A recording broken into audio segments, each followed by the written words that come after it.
New data shows Australia's declining transport infrastructure development is being replaced with billions of dollars in the pipeline of renewable energy projects. But a lack of skilled workers and a huge jump in the cost of materials is dragging on productivity and threatens the rollout. Chief of Policy and Research at Infrastructure Australia, Steve Brogan, joins me now for a deep dive into Infrastructure Australia's 2024 Infrastructure Market Capacity Report that was released overnight. Steve, thanks so much for coming in. It's hard to believe that there is a skills shortage considering we've let in 1.1 million people into the country in the last financial year. Good morning, Kenny. It is hard to believe, but it has been the way for 4 years since this infrastructure market capacity reporting has started.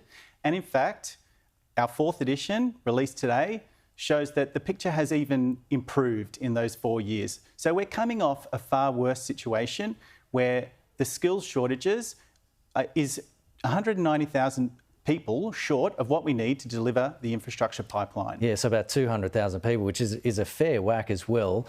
The data also shows that major transport projects are declining as the money from government focuses in on, say, renewable energy projects. Can you talk a little bit about that? That's right. We are seeing, after a decade of record investment in transport projects, we are seeing the pipeline soften by about $30 billion in transport, and that is being made up by an increase in buildings and utilities projects, and that does include a focus on solving the housing crisis and the transition to renewable energy.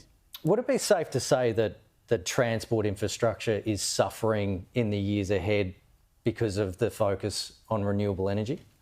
Well, suffering is not a word that I would use because we are still at peak levels. And this is the investment that we're seeing in the last year or two is the highest that it has been for 10 years.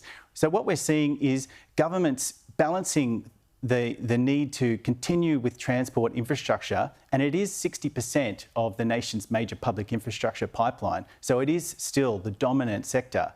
But we are seeing that shift in focus towards buildings and utilities. And some states and territories are investing in infrastructure more than other states, aren't they? Can you go through that? Yeah, that's right. So New South Wales and Victoria, with the most populous states, are the highest spenders, but we are seeing that spend come off in the latest report, and this is an outlook of the next 4 years. Where we're seeing that shift to is in the north of Australia. So we're seeing an increase in the pipelines of both Queensland and Northern Territory.